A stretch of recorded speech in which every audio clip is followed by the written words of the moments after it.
Russell was 37 years old, made $59,000 a year fixing the groaning transmissions of New Orleans City buses, and was currently watching his life crumble under the oppressive weight of cheap perfume and insincere condolences. The scent of lilies, thick and cloying, filled the St. James AME Church, a scent his father, a man who smelled of river water and motor oil, would have hated. The funeral was a production, a spectacle orchestrated by his wife, Tasha, and her sister, Monique. It was all wrong. The casket, a polished mahogany monstrosity that must have cost at least $12,000, was too grand. The flowers, an explosion of white roses and orchids costing another $4,000, were too pristine. His father, Earl, was a simple man. He would have wanted a pine box and a handful of daisies from his own garden. Russell stood in the front pew, his one good suit, a simple black wool number he'd bought for $89 at a department store sale, feeling tight across his broad shoulders. He was a big man, built by years of wrestling with stubborn bolts and hoisting heavy equipment. His hands, calloused and permanently stained with grease that no amount of industrial soap could fully remove, felt clumsy and out of place, holding the glossy $500 funeral program. Beside him, Tasha dabbed at her dry eyes with a delicate lace handkerchief, her sobs perfectly timed and just loud enough to be noticed. She wore a black Chanel suit, a two-piece ensemble that Russell knew cost more than he made in a month, something in the neighborhood of $7,000. Her sister, Monique, stood on her other side, a mirror image of performative grief, clad in a similarly expensive Dior dress. They had taken over everything the moment Earl's heart had given out in his small, tidy home in Gentilly. Russell had been at the city depot, halfway through rebuilding a ZF Ecomat transmission, when he got the call. By the time he'd arrived at the hospital, Tasha and Monique were already there, not comforting him, but whispering in a corner, their heads together, phones glowing in their hands. They were making arrangements, his arrangements. "Don't you worry about a thing, baby," Tasha had said, her voice smooth as silk, patting his arm in a way that felt more like a dismissal than a comfort. "Monique and I will handle it all. You just focus on grieving." The word felt foreign in her mouth. Over the next few days, they'd swept through his grief like a hurricane, replacing his quiet sorrow with a whirlwind of invoices and decisions he had no part in. They booked the most expensive caterer for the repast, chose the most opulent floral arrangements, and invited a host of Tasha's business contacts, people his father had never even met, when Russell had gently suggested his father might have preferred something simpler. Maybe a fish fry at his favorite spot by the lakefront. Monique had laughed, a short, sharp sound, like breaking glass. "Oh, Russell, that's sweet," she'd said, her eyes scanning him from head to toe, lingering on his worn-out work boots. "But we need to give Earl a proper send-off, something dignified, not some bayou get-together." The final, sharpest cut came just before the service began. He overheard them in the vestibule, their voices low but carrying in the hushed silence of the church. "Look at him," Monique whispered, and Russell knew she was talking about him. Just standing there like a lost puppy. A country boy can't even bury his own father, right? Tasha hadn't defended him. She'd just sighed, a long theatrical exhalation of manufactured burden. I know. But what can you do? It's my cross to bear." That was the moment the numbness that had encased his heart began to crack, letting in a cold, sharp sliver of rage. He had no idea that this was only the beginning, that the performance in the church was merely the stage setting for a betrayal so profound it would change his entire world. Have you ever felt so completely underestimated that you could feel it in your bones? Let me know in the comments if you've ever been in a situation where people counted you out right before you proved them all wrong. The facade of their life together had been built over 10 years, a careful construction of mismatched expectations and willful ignorance. They lived in a sprawling 4,000-square-foot house in Lakeview, a modern glass and stucco box that Tasha had insisted on. The mortgage was a staggering $6,000 a month, a number that made Russell's stomach clench every time the payment was due. His $59,000 salary was a drop in the bucket. The house, the cars, the life. It was all funded by what Tasha vaguely referred to as the family business. It was his father's business, a mid-sized logistics and shipping company called Bayou State Freight. Earl had started it with one rusty flatbed truck and a $2,000 loan 30 years ago. He'd built it slowly, meticulously, with the same patience and precision Russell now applied to a bus engine. Earl was proud of his work, but he never flaunted his success. He still lived in the same modest three-bedroom house in Gentley, where Russell grew up, drove a 10-year-old Ford F-150 with 200,000 miles on it, and spent his weekends fishing for redfish in a simple 14-foot aluminum boat. When Russell had married Tasha, a sharp, ambitious woman with a business degree and a hunger for the life she saw in magazines, Earl had brought her into the company. He'd made her vice president of operations, hoping she would learn the ropes, appreciate the value of hard work. Russell, for his part, had no interest in the corporate world. He loved the tangible satisfaction of his work, the logic of machinery, the feeling of turning a broken thing into something that worked again. He was a mechanic, and he was proud of it. Tasha, however, saw his pride as a lack of ambition. "It's just so greasy, Russell," she'd say, wrinkling her nose when he came home smelling of diesel and solvent. She'd insist he strip off his work clothes in the mudroom before entering her pristine, white-on-white kitchen. Her world was one of $500 bottles of wine, $1,000 quarterly business lunches at Commander's Palace, and a white BMW 3 Series, a $60,000 car leased through the company. His world was a thermos of coffee, a packed lunch of leftover red beans and rice, and his meticulously maintained 2012 Toyota Camry, a car he'd bought used for $10,000 and planned to drive until the wheels fell off. Their evenings were a study in contrast. Tasha would be on her laptop at the massive $10,000 marble kitchen island, scrolling through spreadsheets and barking orders into her phone, while Russell would be in the garage, tinkering with the lawnmower engine or carefully cleaning his tools. He found peace in the quiet order of his workspace, every wrench and socket in its proper place. "You should come into the business with me," she'd suggest periodically, the offer always feeling more like a critique than an invitation. "Dad is getting older. He could use the help. You can't stay a mechanic forever." "I like being a mechanic," he'd always reply, his voice even. "It's good work." She'd sigh that same long-suffering sigh he'd heard in the church vestibule. "Fine. But don't come crying to me when you're 50 with a bad back and nothing to show for it." She never understood that he already had something to show for it. The satisfaction of a job well done, the respect of his colleagues, and a profound sense of self-reliance. His father understood. "Let the boy be, Tasha," Earl would say during their Sunday dinners. "He's got good hands, honest hands. There's more value in that than in any balance sheet." Tasha would just smile tightly, a flash of something hard and calculating in her eyes. "Of course, Earl. I just want what's best for him." The dollar-tagged details of their life were a constant source of quiet friction. Her closet was a showroom of designer labels, a $2,400 Burberry dress she'd worn once, a collection of Louis Vuitton handbags totaling over $15,000, shoes that cost more than his monthly car payment. He, meanwhile, wore the same rotation of 5 pairs of Carhartt work pants and owned one $89 Timex watch.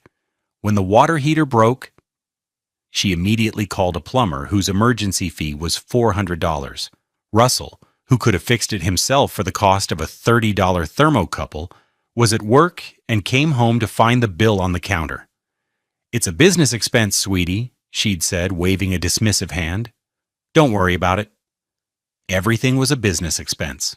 Her clothes, her car, their dinners out, even the $700 Nespresso machine on the counter. It was all Bayou State Freight. And he was beginning to realize that she saw the company not as his father's legacy, but as her personal bank account. The facade wasn't just cracking, it was built on a foundation of sand, and the tide was coming in. The betrayal escalated with the chilling efficiency of a corporate takeover.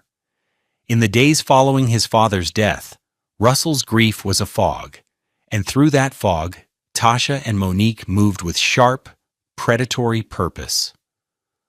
The funeral planning was the first theater of operations. They sat at the massive dining room table of the Lakeview house, a $6,000 restoration hardware piece, surrounded by glossy brochures from funeral homes and florists. Russell sat with them, a ghost at his own father's planning meeting. "Okay, for the casket. We have to go with the Corinthian mahogany," Monique said, tapping a perfectly manicured finger on a picture. It was the most expensive option, listed at $12,500. It sends a message of strength, legacy. "My dad drove a Ford," Russell said quietly, his voice hoarse. "He'd think that was a waste of money. He always said, 'Don't bury your assets.'" Tasha shot him a look of pure pity. "Baby, this isn't about what Earl would have wanted. It's about how he's remembered. It's about the business.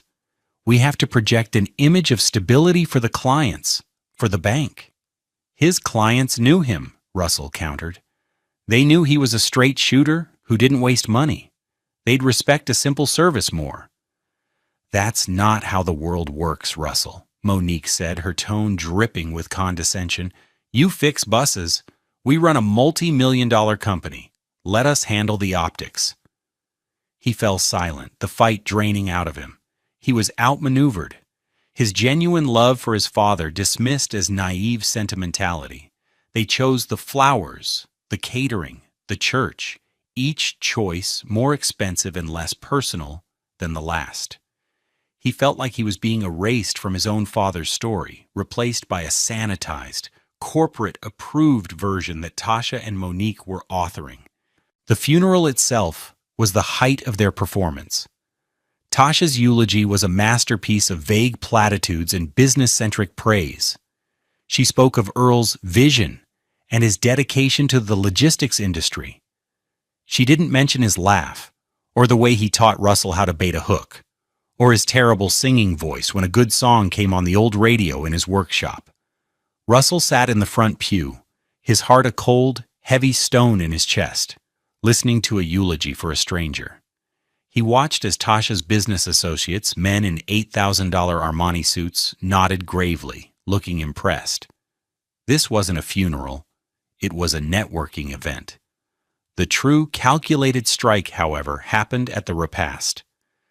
The event was held not at the church hall, but at a private room in a fancy downtown hotel, a $5,000 rental fee paid for by the company. The air was thick with the murmur of conversations about stock prices and shipping routes. Russell stood by a window, nursing a glass of water, watching the city lights come on. He felt utterly alone. Then he saw it. Monique was moving through the crowd, a sleek leather portfolio in her hand. She'd stop at a table of investors or senior employees, lean in, and speak in a low, earnest tone. Tasha would join her, placing a comforting hand on someone's shoulder. They would present a document from the portfolio. A pen would be produced. A signature would be scribbled. It was discreet, almost seamless. They moved with the practiced grace of sharks circling their prey. Tasha finally made her way over to him, her face a mask of gentle concern. "There you are. You've been so quiet."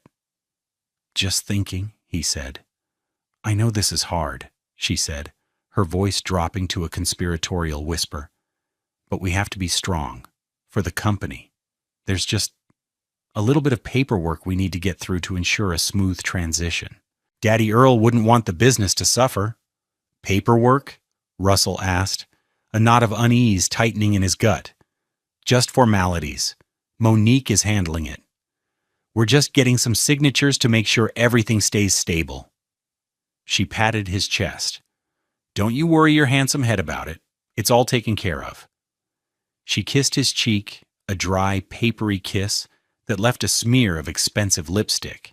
And then she was gone, moving back into the crowd to secure another signature. He watched her, and for the first time, he saw her not as his wife, but as a strategist, executing a plan. The whispers he'd overheard in the church now echoed in his mind. Country boy can't even bury him right. He was beginning to understand. They didn't just think he was simple. They were counting on it. They were using his grief as a cover, his father's funeral as a business meeting. The outrage that had been a sliver of ice was now a raging fire in his veins.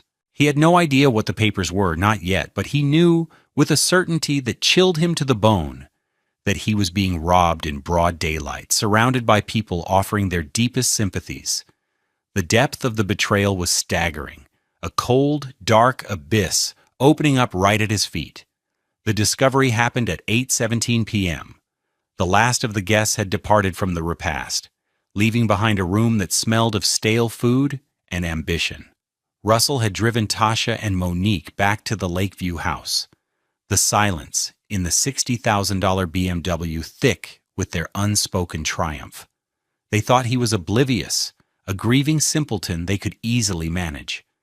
He played the part, nodding dumbly as they talked about next steps and stabilizing the company. He dropped them off, and instead of going inside, he got back into his old Toyota and drove. He didn't know where he was going at first, just that he couldn't be in that cold, empty house. He found himself back at the street, James AME Church. The doors were locked, but a side entrance to the chapel was ajar. He slipped inside. The sanctuary was dark, save for the deep blues and reds of the stained glass windows, colored by the streetlights outside. The air was still thick with the scent of lilies, but now it felt less like a funeral and more like a tomb. He walked to the front pew, the same spot where he had sat just hours before, and sank onto the polished wood.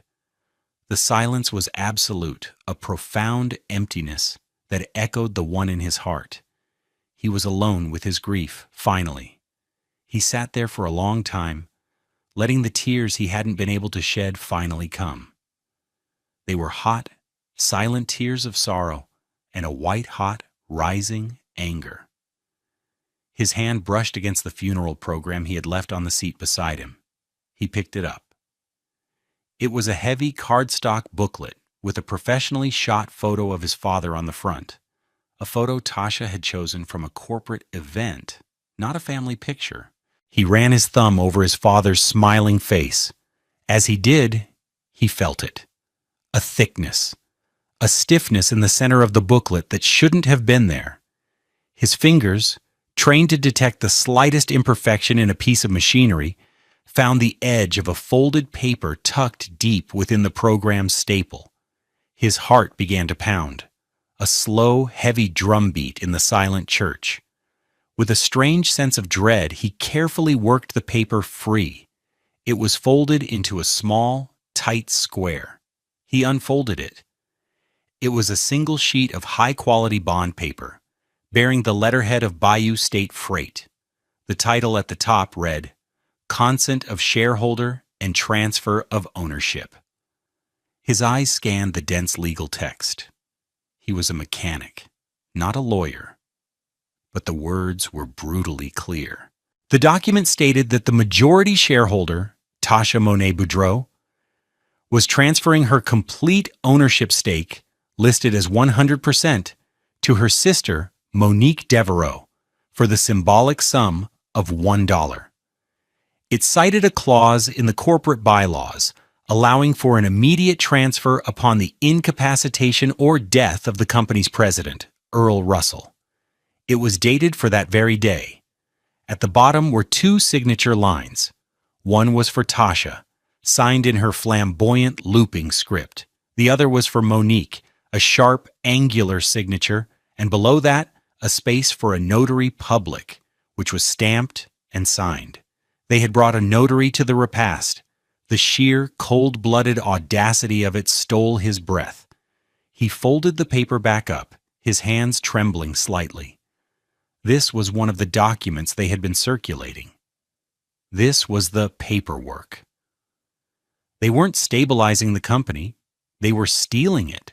They had declared his father's shares as Tasha's, and she was handing the entire legacy, his father's 30 years of sweat and sacrifice, over to her sister, and they had done it at his funeral.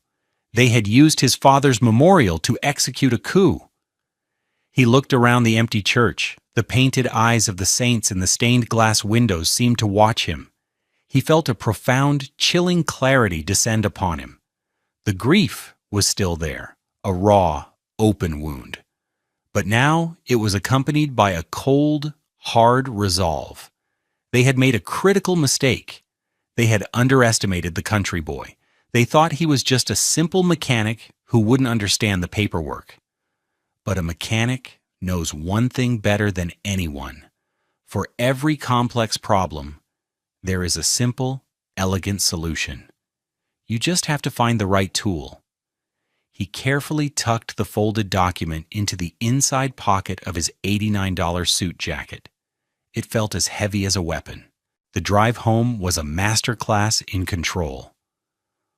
Russell kept his 2012 Toyota Camry exactly at the speed limit, his hands steady on the wheel. The cold fury in his chest was a controlled burn, a pilot light waiting for the right moment to ignite a furnace. He parked in the driveway of the Lakeview house, the one with the $6,000 monthly mortgage, and walked inside. The mask of the grieving, oblivious husband slipped perfectly back into place.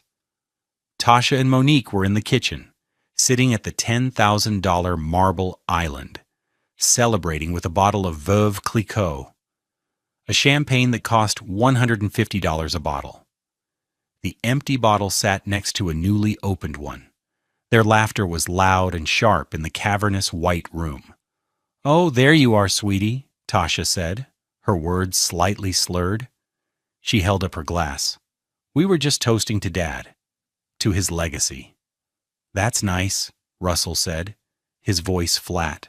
He walked to the refrigerator and pulled out a bottle of water. "Where did you go?"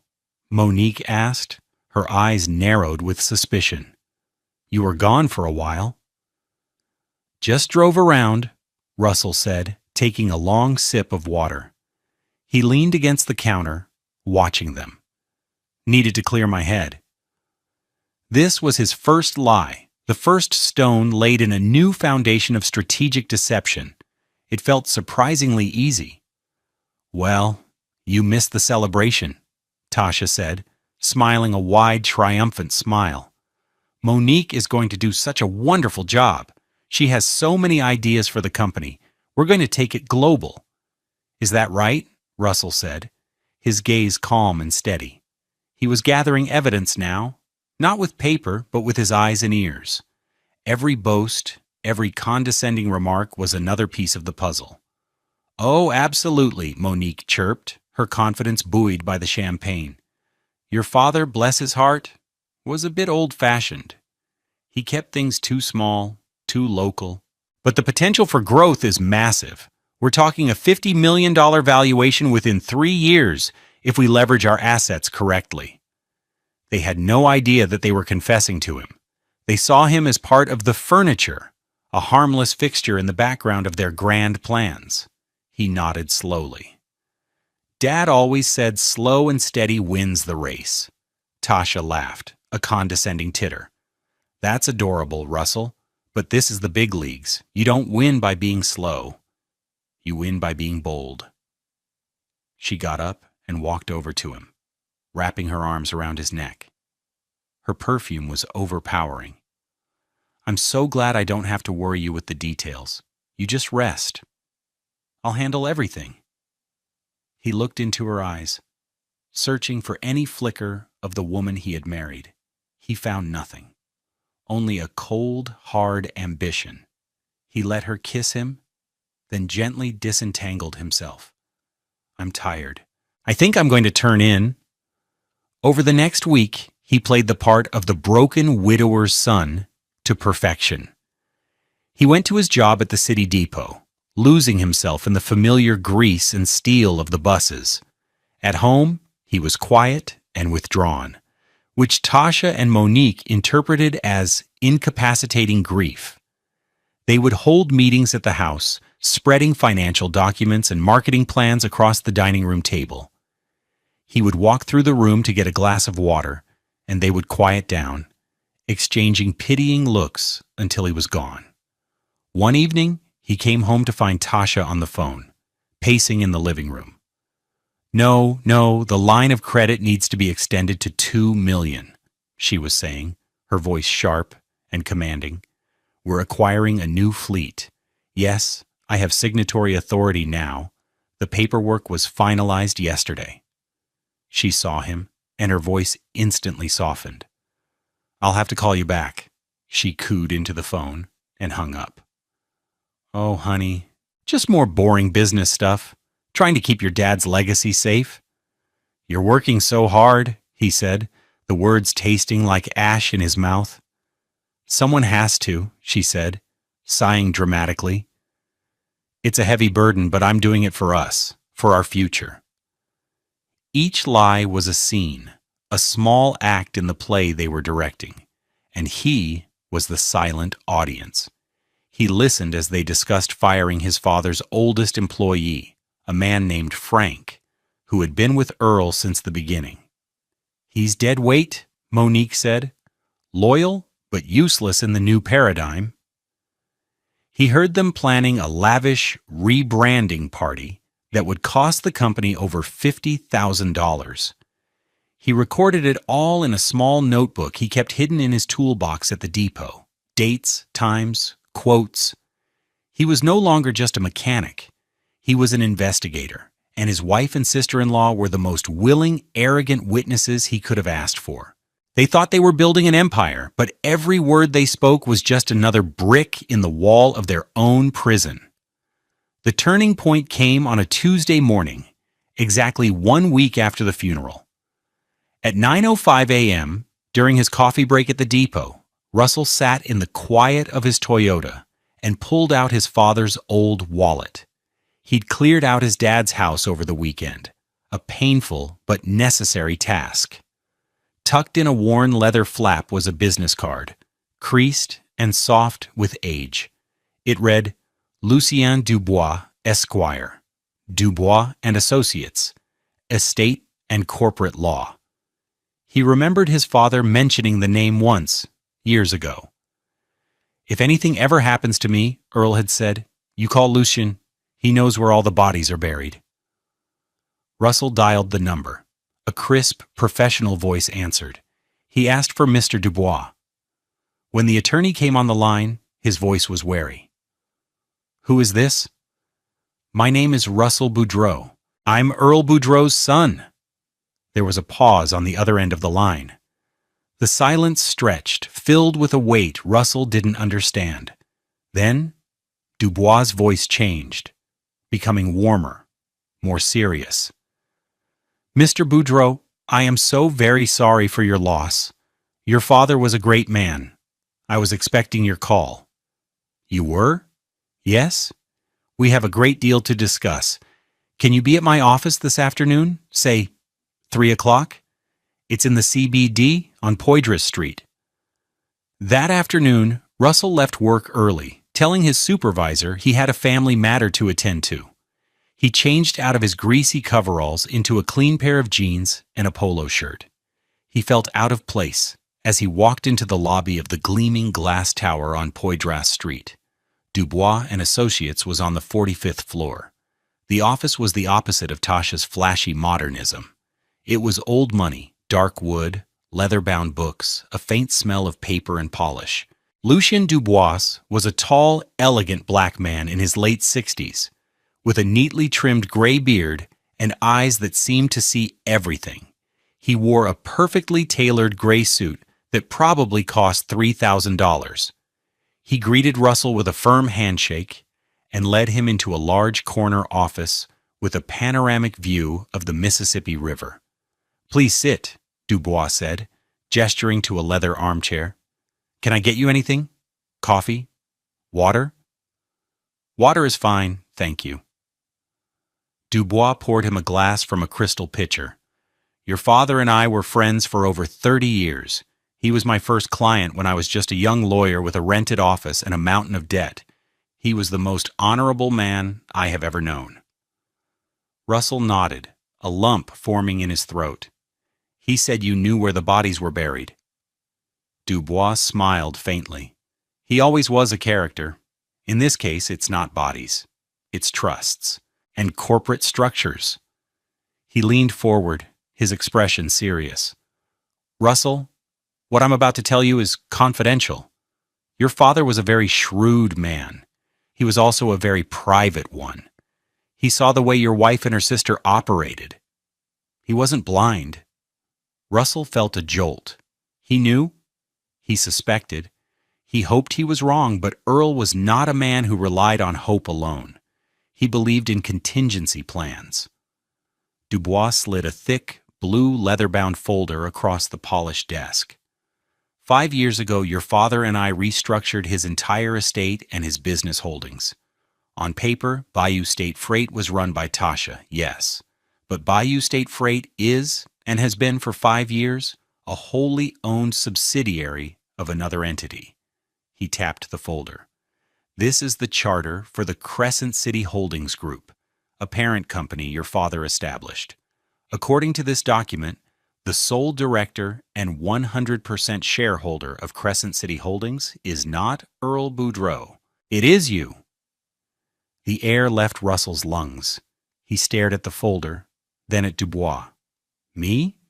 But I don't know anything about a holding company. That was by design. Your father wanted you to live your life, the life you chose. He didn't want to burden you with this unless it became necessary. He set up a blind trust. I am the trustee. Upon his death, the trust was activated and full control passed to you. Legally, you have been the owner of everything for the past week." Russell reached out and opened the folder. The documents were dense, filled with legal jargon, but the names and percentages were clear. His name. 100%. He thought of the share transfer document he'd found in the church, the one Tasha had signed, transferring shares she never owned. He pulled the folded paper from his pocket and slid it across the desk to Dubois. The attorney unfolded it, read it, and a slow, cold smile spread across his face. "Oh my, this is audacious and profoundly stupid." He looked up at Russell. "This document is entirely fraudulent. It's worthless. Tasha cannot transfer what she does not possess. This is a gift, Russell. A confession on paper." For the first time in a week, Russell felt the ground solidify beneath his feet. The mechanic in him saw the whole picture now: the broken system, the faulty parts, and the precise tool needed for the repair. "So what happens now?" he asked, his voice steady. Dubois leaned back in his chair, his eyes gleaming. He looked like a man about to enjoy his work very, very much. "Now, Mr. Boudreau," he said, his voice dropping to a low, satisfied hum, "we let them think they've won, and then we arrange a board meeting." He glanced at the gold clock on his desk. "My services bill at $1,200 per hour, and I assure you, it will be worth every penny." The strike was scheduled for Friday at 10 a.m. sharp. Tasha and Monique had called a mandatory emergency shareholder meeting to announce the new leadership and strategic direction. The invitation, a crisp email sent from Monique's new, self-appointed CEO email address, was filled with corporate jargon about synergy, paradigm shifts, and aggressive growth. They had no idea who the actual shareholder was. That morning, Russell woke up at his usual 5 a.m. He did not put on his mechanic's coveralls. Instead, he opened the garment bag at the back of his father's closet, the one he had brought home from the house in Gentilly. Inside was a dark navy blue suit, custom tailored, and a pair of polished black leather shoes. His father had only worn it a few times, for banking meetings he couldn't avoid. The suit fit Russell perfectly. Looking at himself in the mirror, he didn't see a mechanic. He saw Earl Boudreau's son. There was a quiet strength in his reflection he hadn't seen before. It was the sovereign composure of a man who knew exactly who he was and what he was about to do. He met Lucien Dubois in the lobby of the Energy Center on Poydras Street, the same building that housed Dubois' firm. Bayou State Freight's corporate offices, which Tasha had recently relocated to a lavish $50,000 a month lease, were on the 30th floor. Dubois was immaculate in a charcoal suit, carrying a slim, expensive leather briefcase. He gave Russell a single approving nod. "You look ready?" "I am," Russell said. His voice was calm. The anger had cooled into something harder, more focused. It was pure steel. They rode the elevator in silence. When the doors opened onto the 30th floor, they stepped into a reception area that looked more like a modern art gallery than a logistics company. White walls, abstract art, and a receptionist sitting behind a desk that looked like a block of ice. She looked up, her expression dismissive, until she saw Dubois. A flicker of recognition, or perhaps fear, crossed her face. "We're here for the shareholder meeting," Dubois said, his voice smooth and authoritative. "Of course, Mr. Dubois. They're in the main boardroom." The boardroom was all glass overlooking the city. Tasha stood at the head of a massive $20,000 conference table, beaming. Monique was beside her, a laser pointer in her hand, gesturing at a complex slide on a massive screen. The room was filled with about a dozen senior managers and a few men in suits Russell recognized as bankers. Tasha's smile froze when she saw him. "Russell? What are you doing here? And who is this?" she asked, gesturing at Dubois, though she clearly knew who he was. "I believe you know my client, Mr. Dubois," Russell said, his voice even and clear. It carried across the silent room. "Your client?" Tasha stammered, confusion warring with irritation on her face. Dubois stepped forward and placed his briefcase on the table with a soft, definitive click. He opened it and took out two thick, bound documents. "Good morning, everyone. My name is Lucien Dubois. I am the legal counsel for the sole shareholder and director of the Crescent City Holdings Group, the parent company of Bayou State Freight." A confused murmur went through the room. Monique lowered her laser pointer. "I'm sorry, the what? There is no parent company. I am the new majority owner." Dubois gave her that same cold smile Russell had seen in his office. "That is incorrect. The document you and your sister executed last Friday is, to use a legal term, null and void. It is a fraudulent instrument, as your sister, Tasha Boudreau, had no shares to transfer." He slid the first document across the table toward the bankers. "These are the articles of incorporation for Crescent City Holdings, filed 5 years ago. And this," he slid the second document toward Tasha, "is the trust instrument executed by the late Earl Boudreau, naming his son, Russell Boudreau, as the sole beneficiary and owner of 100% of the voting shares." The room went completely silent. The only sound was the faint hum of the air conditioning. Tasha's face, which had been flushed with triumph, went completely white. She looked from the document to Russell, her eyes wide with disbelief and horror. "No, that's not possible." "I assure you, it is very possible," Dubois said calmly. "Mr. Russell Boudreau has been the legal, if silent, owner of this entire operation for the past 8 days. Every decision you have made, Every dollar you have spent, you have done so without the authority of the actual owner. Monique started to sputter. This is insane. It's a trick. Tasha?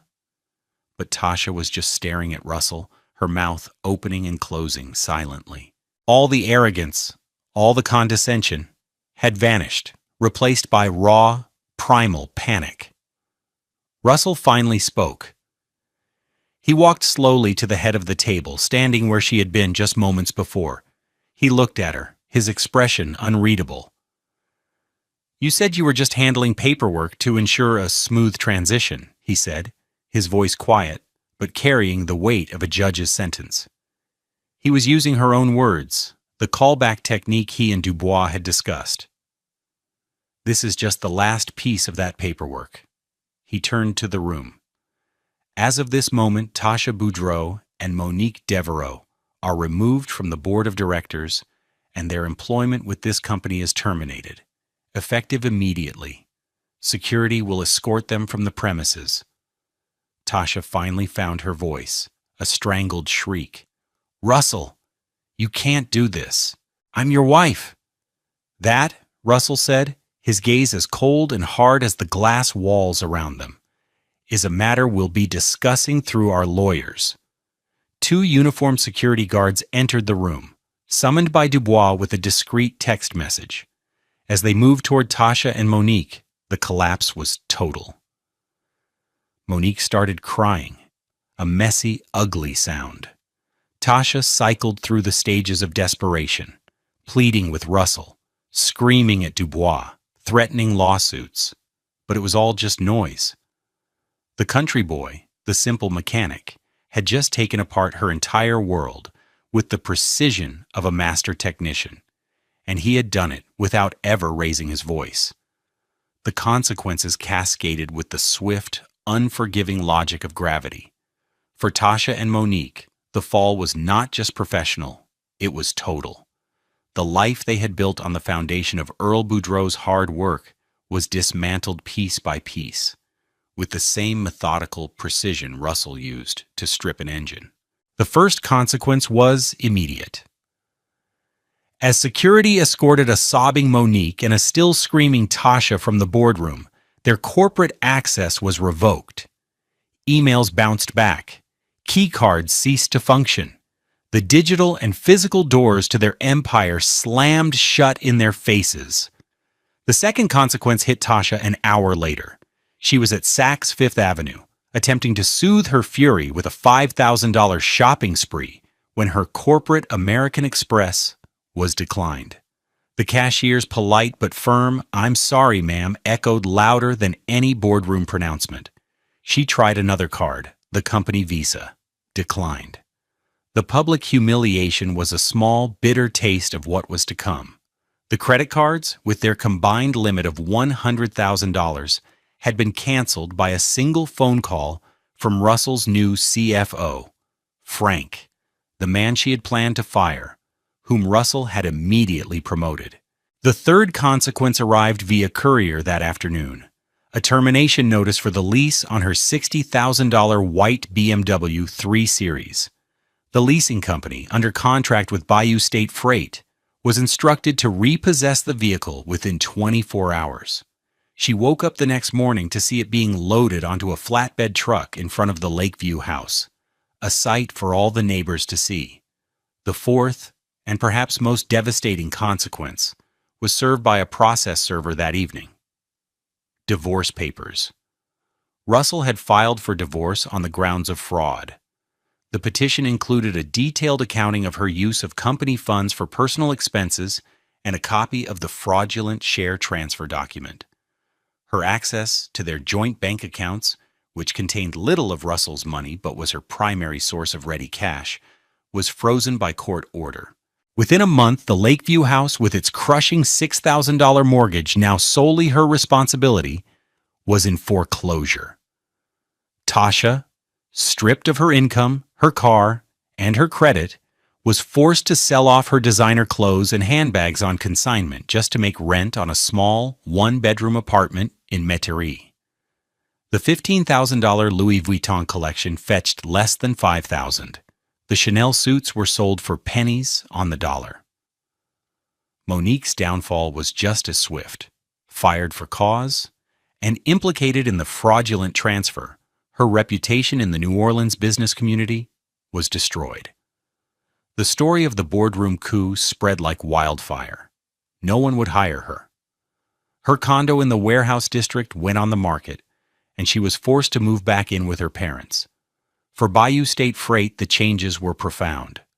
Russell, working with Lucien Dubois and the loyal Frank, conducted a full audit. They uncovered years of Tasha's financial mismanagement, the lavish business expenses, the no-show consultant contracts awarded to her friends, the inflated budgets. Russell canceled the $50,000 a month lease on the Glass Tower office and moved the headquarters back to the modest but functional building his father had owned outright in an industrial park. He used the savings to give every employee a 10% raise. He rehired the people Tasha had fired and invested $2 million in a new, more efficient fleet of trucks, the very line of credit Tasha had been trying to secure for her own vanity projects. The company, freed from the weight of her ambition, began to thrive in a way it never had before. It became stronger, leaner, and more profitable, rooted once again in his father's values of integrity and hard work, not Tasha's performance of success. What do you think is the most satisfying consequence when a villain gets what they deserve? Is it losing the money, the status, or the respect? Share your thoughts below. 2 years later.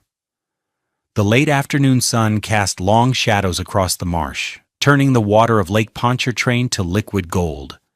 The air was warm and smelled of salt and pine. Russell sat on the newly built porch of a small, rustic cabin, a cold bottle of beer sweating in his hand. This was his father's fishing camp, a place that had fallen into disrepair over the years. Russell had spent the last year rebuilding it, board by board, with his own 2 hands. The camp was his sanctuary, his boardroom.